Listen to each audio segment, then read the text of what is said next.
Histoire Géo au tableau te parle aujourd'hui du continent américain entre tension et intégration régionale. Alors c'est un sujet qui s'inscrit dans la grande partie du programme intitulé Amérique, puissance du Nord, affirmation du Sud, qui inclut une autre étude qui est centrée sur les États-Unis et le Brésil, et cette étude fera l'objet d'un prochain cours. Alors, quelques remarques générales pour cadrer le sujet, et pour ce faire, on va s'aider de son intitulé. Alors, trois choses. D'abord, on parle d'un continent, donc le continent américain. C'est l'étude donc, qui s'entend à l'échelle de tout le continent. Donc, une petite remarque, on va éviter le qualificatif américain dans ce cas-là, lorsqu'on parle des États-Unis, et puis il faudra mieux parler des États-uniens, États-uniennes, voilà, même si c'est pas un terme très élégant. Alors le double intérêt de cette étude, c'est d'abord que le continent américain, c'est un continent qu'on pourrait qualifier un peu de à l'écart, qui est isolé par des immensités océaniques des autres terres émergées. Ça explique aussi sa découverte tardive par les Européens, et donc le caractère assez récent de sa mise en valeur. Et la deuxième chose, c'est les difficultés particulières qui sont liées à la proximité de pays qui sont très divers, et à commencer bien sûr par la première puissance mondiale, qui jouxte des pays moins développés, je parle des États-Unis évidemment, et donc ça induit des difficultés particulières, la difficulté, pour reprendre l'expression d'un ancien Premier ministre canadien, à partager son lit avec un éléphant. Voilà, tout un programme. Donc le deuxième terme, c'est le terme de tension, et puis on insistera sur le pluriel de ce mot, et qui invite à évoquer plusieurs dimensions, politiques, bien sûr, économiques, évidemment, mais aussi tensions d'origine culturelle. Et puis ce troisième terme d'intégration régionale, on rappellera d'abord qu'on désigne par ça tous les processus qui sont mis en œuvre pour surmonter d'un commun accord les obstacles qui séparent les pays de leurs voisins, et donc à collaborer dans la gestion des ressources, dans l'organisation politique. Et concrètement, pour nous, l'intégration régionale, ici, ça veut dire l'étude des accords de coopération économique régionaux, ces grandes associations régionales dont il a été question dans la partie sur la mondialisation. Et puis, au niveau de l'échelle, lorsqu'on parle de région ici, il s'agit de l'ensemble du continent, l'Amérique. Voilà, alors on va poser ici la question suivante dans cette étude. On va se demander en fait si les tentatives d'intégration régionale entraînent une recomposition du territoire américain. Voilà, donc ça va être centré autour de ce mot, de la recomposition, en étudiant donc ces intégrations régionales. Au niveau du plan très classique, on va étudier dans une première partie toute la diversité de ce continent, selon différents aspects. Ensuite, et puis ce sera aussi l'occasion déjà de parler de tension. Dans la deuxième partie, on évoquera précisément de quelle manière l'intégration de ce continent se réalise. Et puis, dans la troisième partie, on évoquera néanmoins les limites à ces intégrations. Et puis, on reparlera bien sûr de toutes les tensions. Voilà. Donc, le grand 1, qu'on va appeler donc une diversité à l'origine de tensions. Voilà. Donc, une diversité à l'origine donc de tension. On reprend ainsi un terme du sujet. Voilà, alors tout d'abord, diversité, on va les étudier à travers les différences culturelles à l'échelle de ce continent américain. Voilà, donc grand A et différences culturelles. Une carte tout de suite. Alors en lien avec la conquête européenne, on distingue généralement à l'échelle du continent l'Amérique anglo-saxonne, qui est représentée ici sur la carte en rose, dans la partie nord, qui est une Amérique donc majoritairement protestante, ce qui désigne donc les États-Unis et le Canada, et puis par ailleurs donc l'Amérique latine, culturellement majoritairement catholique, qui est ici au sud, donc les pays en jaune, les pays hispaniques, et puis le pays lusophone, le Brésil, qui apparaît ici en vert. Alors attention à ne pas confondre donc Amérique du Sud et Amérique latine, considérant que le Mexique ici fait partie de l'Amérique du Nord, bien qu'étant de langue espagnole, donc de l'Amérique latine. L'Amérique du Sud, elle, commence véritablement à partir de la Colombie, ici, et concerne toute cette zone. Et puis ici, là, on parle de l'Amérique centrale, généralement. Voilà, donc Amérique du Nord anglophone, Amérique du Sud latine, c'est le clivage majeur, mais il ne faut pas non plus omettre l'influence des vagues migratoires non européennes, les migrations africaines forcées dans le cadre de la traite négrière, et puis plus récemment des migrations asiatiques. Donc tout ça produit un brassage culturel, un métissage aussi, qui explique déjà la diversité de ce continent. Et puis enfin, il y a l'héritage amérindien, Amérindiens sont donc les populations autochtones de l'Amérique précolombienne. On parle aussi des populations précolombiennes. D'ailleurs, on voit ici sur la carte toujours, vous voyez, tous ces petits pointillés noirs au nord du Canada et puis dans la partie centrale de l'Amérique latine qui correspondent aux langues amérindiennes qui sont parlées de manière représentative, puisque ces Amérindiens forment une forte proportion de la population de l'Amérique latine. Plusieurs États ont reconnu leur culture et leur langue, non sans tension d'ailleurs, et il y a parfois des droits spécifiques qui établissent leurs droits sur la terre. Au Canada, par exemple, les Inuits, les Esquimaux en clair, la population autochtone de cette région, possèdent donc l'autonomie sur un très vaste territoire qu'on appelle le Nunavut, notre pays en Inuit, un territoire qui représente quand même l'équivalent de à peu près 4 fois la superficie de la France. Voilà. Alors, ces différences culturelles, même si on parle bien souvent aujourd'hui d'américanisation des modes de vie, et quand on parle d'américanisation, bien sûr, c'est sous-entendu états-unisation, en clair, ça vient des États-Unis, l'influence de la culture anglo-saxonne qui se diffuse à l'échelle mondiale et donc aussi sur tout le continent américain.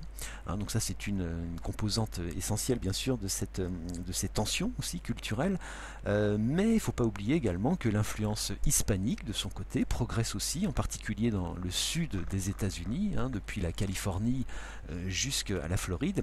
Donc ça donne une mixité culturelle qui est fortement teintée des modes de vie latinos. D'ailleurs, pour désigner cette région, on parle parfois de la Mex America. Voilà, contraction de Amérique, une fois de plus, pour désigner les États-Unis, et du Mexique. Voilà, donc cette diversité culturelle, elle est importante à l'échelle du continent et à l'origine bien souvent de tensions. Dans la deuxième partie, on va voir également que le continent est marqué par de fortes inégalités sur le plan économique et sur le plan social. Donc des inégalités socio-économiques qui sont aussi très fortes, et puis qui là aussi génère bien souvent des tensions. Voici une deuxième carte pour en juger.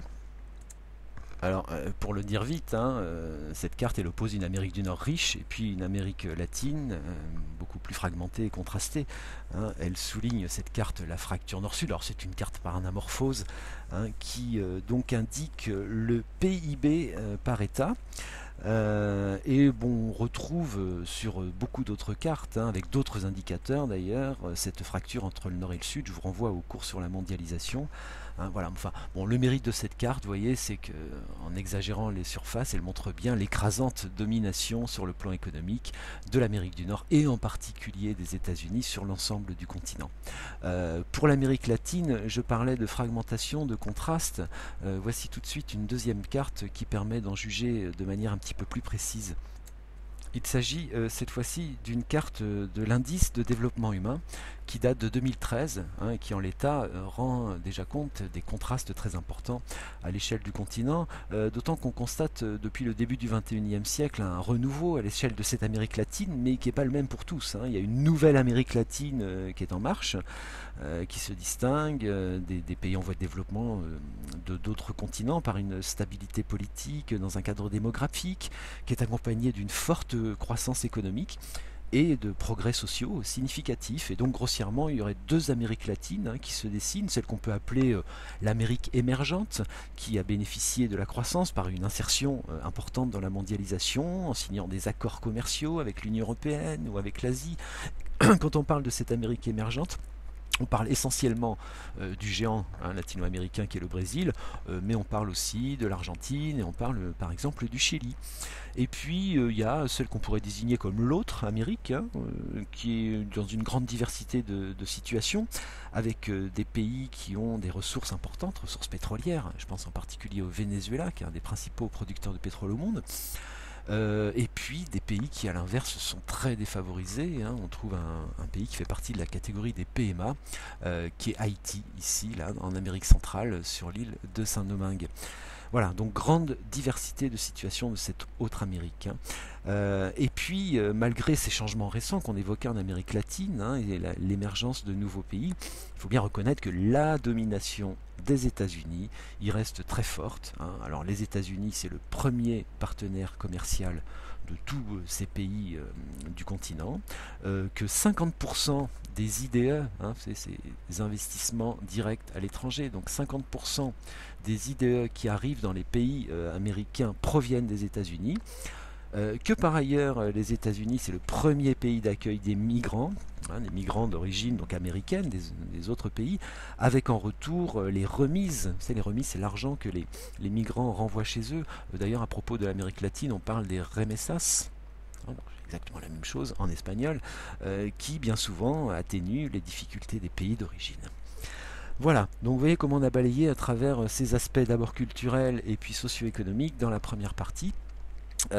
Beaucoup de diversité, hein, et puis certaines des tensions que génère cette diversité. Voilà. Deuxième partie maintenant, hein, on va noter que malgré cette diversité, eh bien, l'intégration continentale, hein, ce qu'on appelle l'intégration régionale, donc à l'échelle ici du continent américain, donc l'intégration continentale, eh bien, elle s'accroît. Voilà le constat que l'on va dresser dans cette deuxième partie. Et puis on va commencer par évoquer, enfin on va faire un découpage en fait régional, hein, dans ce grand 2, on va voir d'abord le nord, puis le sud, et puis la partie centrale de l'Amérique latine. Donc un grand A, donc, hein, le nord, et on va dire à propos du nord que on y trouve, en termes d'intégration régionale, une alliance qualifiée de déséquilibrée. Donc alliance déséquilibrée entre ces pays du nord. Cette alliance, elle se concrétise par ce qu'on appelle l'accord de libre-échange nord-américain, voilà, hein, en français on dit donc ALENA, qui a été créé en 1994. Et donc l'ALENA concerne le Canada, les États-Unis et le Mexique, donc les trois pays d'Amérique du Nord. Et c'est une organisation donc, qui permet la libre circulation des capitaux et des marchandises entre ces trois pays, mais qui exclut la libre circulation des hommes. Donc c'est une alliance en fait qui est incomplète, et cet accord incomplet il traduit les rapports de force inégaux entre les trois partenaires, hein. D'abord d'un côté donc le monde anglo-saxon, dont les entreprises peuvent librement investir au Mexique tout en évitant l'immigration mexicaine, et puis de l'autre côté donc le Mexique beaucoup moins développé, hein. Le PIB mexicain ne représente que 6% de celui des États-Unis, hein. Donc c'est un chiffre qui peut être retenu, hein. Donc le PIB du Mexique égale donc 6% de celui des États-Unis. Voilà, et donc le Mexique néanmoins a choisi de lier son économie à celle de ses deux puissants voisins du Nord, au risque de fragiliser tous les liens traditionnels qu'elle a avec l'ère culturelle de l'Amérique latine. Il n'empêche que depuis que cet accord est entré en vigueur, hein, les échanges commerciaux entre ces trois États ont plus que triplé. Le Canada et le Mexique ont profité de cette ouverture sur le marché américain et puis de la croissance générale de toute la zone. Alors une intégration, on répète, il faudrait bien le souligner, qui est très centrée sur les États-Unis, qui attire 75% des exportations canadiennes, beaucoup d'exportations mexicaines. Tenez tout de suite un petit schéma pour rendre compte de ceci. Vous voyez, ce schéma rend compte des importations au Mexique depuis les autres pays du monde. Et vous voyez ici, hein, USA, ce sont les États-Unis, donc il y a sur plus de la moitié des produits qui entrent au Mexique. Vous voyez la place de la Chine à côté, hein, qui est tout à fait modeste, quoi. Voilà, hein, donc on retiendra bien à propos de l'ALENA que l'intégration est très centrée sur les États-Unis, et puis que du côté mexicain et puis même canadien, hein, ce sont surtout des approvisionnements énergétiques, des produits de l'industrie de filiales, de sous-traitants d'entreprises américaines qui sont implantés dans ces pays. Alors en grand B, au sud maintenant, hein, donc à propos du sud, on va parler d'une diversité de regroupements. Contrairement à cette ALENA unique, donc au sud, c'est la diversité qui domine. Diversité des regroupements. Regroupements, on n'aura pas besoin de l'accent. Voilà, donc une diversité. Tout de suite, on va montrer aussi une carte de ces regroupements à l'échelle de l'Amérique latine. Alors il y a quand même à l'échelle de l'Amérique latine une grande organisation qui domine. Cette organisation c'est le Mercosur. Mercosur, qui apparaît sur la carte qu'on voit ici, vous voyez, en mauve. Ce Mercosur, il a été créé en 1991, donc un petit peu au même moment que l'ALENA. Il s'agissait là aussi d'abord d'une zone de libre-échange, et puis c'est devenu en 1994 une union douanière, donc une intégration un petit peu plus poussée. Il a été créé donc par le Brésil, par l'Argentine, le Paraguay et l'Uruguay à l'origine, donc les 4 pays qu'on voit ici, il faut les connaître, être capable de les localiser. Et puis depuis, il s'est élargi à de nouveaux partenaires et a permis donc le développement des échanges commerciaux à l'intérieur de cette zone.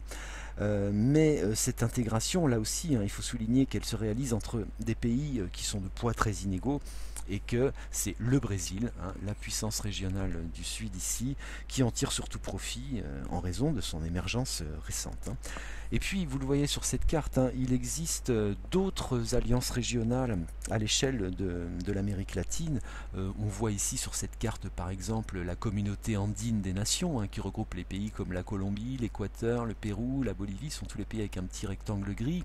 On parle également de l'Alliance du Pacifique, qu'on va peu évoquer ici, et puis est également citée l'Alliance bolivarienne, on en reparlera un petit peu plus tard, qui est surtout à objectif politique, et ils n'y sont pas tous, on trouve également la communauté des Caraïbes, en Amérique centrale, le marché commun centra-américain, bref, une multiplication des regroupements, et généralement c'est pas très bon signe, parce que plus il y a de regroupements, ça veut dire que moins l'intégration régionale au sein d'une organisation acceptée par tous est vraie, et c'est révélateur donc de ces tensions entre ces différents pays.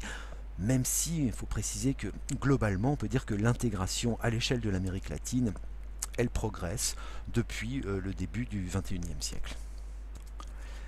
Et enfin, troisième sous-partie de ce grand 2, c'est donc au centre cette fois-ci. Au centre, on va parler de, entre guillemets, une expression qu'on utilise pour qualifier cette région, on va parler ici de Méditerranée américaine. Voilà. On va expliquer tout de suite ce qu'on entend par là, donc par la Méditerranée américaine, expression que vous utiliserez en guillemets dans une composition bien sûr. Alors c'est un espace, cette Amérique centrale, qui est caractérisé par la fragmentation politique et puis aussi par la faiblesse des économies locales, d'où l'influence très forte de l'extérieur, alors l'influence des États-Unis bien sûr, mais également de l'Union européenne par ses territoires d'outre-mer, c'est le cas pour la France, le Royaume-Uni, les Pays-Bas même, et donc ce qui fait que dans cette région de l'Amérique, il y a beaucoup plus de flux nord-sud que de flux intra-régionaux. Une petite illustration avec une carte pour aller un petit peu plus loin dans cette étude. Bon, il s'agit d'une image promotionnelle pour une entreprise qui s'appelle Chiquita. Je ne sais pas si vous le voyez très bien, donc j'écris le nom à côté. Chiquita, qui est un des leaders mondiaux sur le marché de la banane, qui a 14 000 employés en Amérique latine. Alors cette entreprise est états-unienne, et à l'image donc de cette entreprise, beaucoup de firmes transnationales états-uniennes investissent largement dans l'ensemble des pays de ce bassin Caraïbe et de l'Amérique centrale, dont elles contrôlent une grande partie de l'économie. Je disais, Chiquita aujourd'hui, c'est le premier employeur de main-d'œuvre agricole dans la région, avec 14 000 employés. Une entreprise qui est plus que centenaire aujourd'hui et qui à une époque a été taxée de néocolonialisme et d'exploitation de ces pays latino-américains. Je dis à une époque parce que c'est vrai que depuis quelques années, suite à certains scandales, elle a été obligée de réviser ses normes sociales et environnementales vis-à-vis de ces pays. Enfin, toujours est-il qu'elle illustre bien cette domination états-unienne sur la région. Plusieurs de ces pays d'ailleurs ont indexé leur monnaie sur le dollar, qu'ils dépendent de l'argent qui est envoyé par leurs ressortissants travaillant aux États-Unis. Donc c'est pourquoi ce bassin Caraïbe, quand on dit bassin Caraïbe, vous voyez, c'est toute la zone qui est incluse ici entre les îles des Antilles et puis l'Amérique centrale, donc ça inclut tous ces pays-là bien sûr. Donc ce bassin Caraïbe est une interface, vous connaissez ce terme, vous l'avez certainement déjà croisé, une zone de contact entre deux espaces très différents, une interface ici nord-sud. Et voilà pourquoi on parle de Méditerranée américaine, parce qu'on retrouve cette fracture nord-sud qui est présente sur les deux rives de la Méditerranée. Donc fracture, inégalité, on vient de le dire, et ce sujet oblige à aborder, au-delà de l'intégration qu'on vient de présenter, toutes les limites, une intégration plus poussée à l'échelle du continent. Et ça, c'est l'objet donc du Grand 3. On évoque les limites à l'intégration. Voilà, les limites à l'intégration. Et puis donc on va qualifier le Grand 1 de... déjà on va souligner les échecs qu'ont connu certaines tentatives d'intégration un petit peu plus poussées que celles qu'on a présentées, puisque cette volonté d'intégration se heurte à des tensions, et en particulier des tensions géopolitiques qui sont récurrentes. Il y a eu beaucoup de projets d'unité au sein du continent, et les premiers d'ailleurs datent du 19e siècle, et se sont terminés par des échecs. Par exemple, à l'échelle de l'Amérique latine, il y a eu un projet porté par un monsieur qui s'appelle Simon Bolivar. Il faudra aussi retenir ce nom, donc Bolivar, qui au moment où ces pays latino-américains sont devenus indépendants, a voulu préserver l'unité de ces anciennes colonies espagnoles. Mais de nombreuses tensions et des guerres même ont empêché ce projet d'aboutir, d'où cet éparpillement, cet émiettement des États issus de l'Empire espagnol à l'époque de la colonisation. Et d'ailleurs aujourd'hui encore, il y a beaucoup de tensions géopolitiques qui persistent entre ces pays latino-américains, parfois pour des questions de frontières, c'est le cas entre la Bolivie, le Pérou et le Chili, ou des questions de partage des eaux entre la Colombie et le Venezuela par exemple. Et bien évidemment, ces tensions, elles aggravent l'intégration régionale, même si, donc on le disait tout à l'heure, elles progressent un petit peu. Quant à l'échelle continentale, les principales difficultés d'intégration, elles tiennent à la méfiance de beaucoup de pays vis-à-vis des États-Unis. Depuis la déclaration Monroe de 1823, ça aussi ça a déjà été évoqué dans le chapitre sur les États-Unis et le monde, donc déclaration Monroe 1823, excusez-moi, donc depuis le début du 19e siècle, les États-Unis ont cherché à resserrer leur contrôle géopolitique sur leur continent.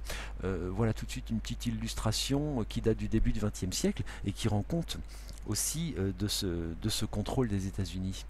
Donc il s'agit d'une caricature bien connue qui représente Theodore Roosevelt, président des États-Unis en 1904, ici, qui est en train donc d'arpenter le bassin Caraïbe, on le lit ici, Caribbean Sea, traînant derrière lui la flotte militaire américaine, tenant un gourdin sur l'épaule, on dit un gros bâton. D'ailleurs, la politique de Roosevelt s'appelait la politique du Big Stick, le gros bâton, soit vous êtes d'accord avec nous, soit on tape, ou en clair, au moment où les États-Unis soutenaient Panama. Et donc ça illustre bien ce contrôle. Donc plus récemment, il y a eu une tentative amorcée par les États-Unis de créer une zone de libre-échange à l'échelle de l'ensemble du continent américain, et souvent on la désigne par cet acronyme de ALCA, ALCA, donc pour Alliance de libre commerce des Amériques. Donc je répète, qui entendait créer un petit peu l'équivalent de l'ALENA, mais à l'échelle de tout le continent. Et c'est une tentative donc, qui date du début du XXIe siècle et qui a échoué face à l'opposition des pays latino-américains qui craignaient pour leur indépendance économique. Et certains d'entre eux d'ailleurs sont un peu plus virulents que d'autres. Le Venezuela en particulier, qui a créé en retour ce qu'on appelle l'ALBA, ALBA, donc qui signifie l'Alliance bolivarienne pour les Amériques, qui était une manière d'essayer de fédérer quelques pays fortement opposés à cette politique d'influence états-unienne. Bon, une initiative politique qui, même si la structure existe toujours, est restée sans suite réelle. Mais en tout cas, c'est une illustration d'un fort sentiment anti-yankee. Vous connaissez le mot de yankee pour désigner les habitants des États-Unis. Une expression un peu familière, et ce sentiment est partagé par beaucoup de pays. On citait le Venezuela à l'instant, c'est vrai aussi de Cuba, c'est vrai de la Bolivie. Et donc effectivement, les limites à cette tension, on va l'évoquer dans le grand B de cette partie, c'est avant tout la domination états-unienne qui est génératrice de beaucoup de tensions. Donc domination états-unienne sur l'ensemble de ce continent à évoquer dans les limites. Donc je répète, à plusieurs reprises on a évoqué l'influence qu'exerce ce grand pays sur l'ensemble du continent, et bien sûr elle est primordiale, il faut absolument la souligner pour comprendre ce qui aujourd'hui limite le processus d'intégration à l'échelle du continent.